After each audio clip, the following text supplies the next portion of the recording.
A blessed Friday to us.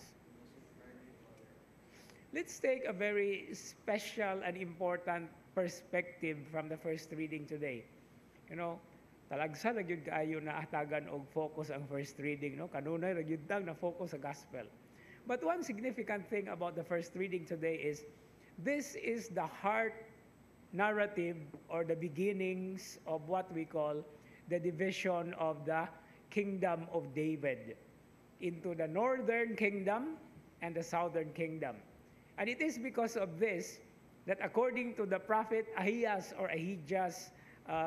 description or symbolic, parabolic action of this dividing his new clock into 12 parts, and then 10 are separated from the 2, meaning to say 10 of the pieces represent 10 tribes that will be divided from what is going to remain as the 2 tribes that is going to be the southern kingdom with Jerusalem at the center and the northern kingdom with Israel or Samaria at the center.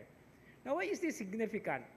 Because when we read the Gospels, it is always an important aspect or dimension that there is a constant struggle and conflict between Samaritans and the Jewish people. And this is the very beginning of the conflict. Okay?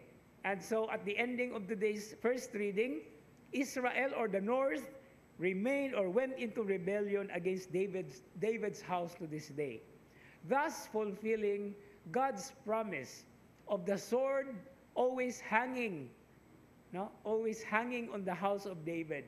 Because of his sins, he is going to pay for it, and the payment is the division of the kingdom.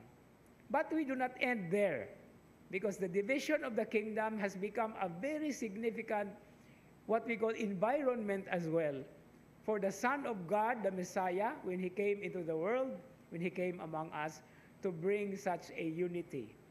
And it is not just a unity between the north and the south of Israel, okay, the Jewish and the Samaritans, but including the Gentiles in the plan of salvation of God.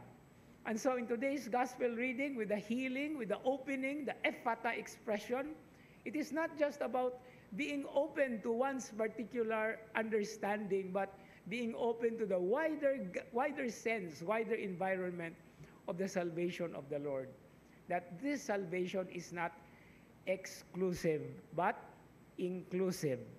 And we can even say that it's, despite of its inclusiveness, we have to be extensive and intensive as well.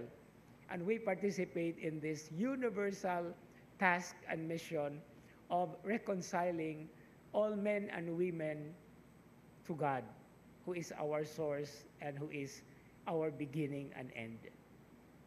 Amen.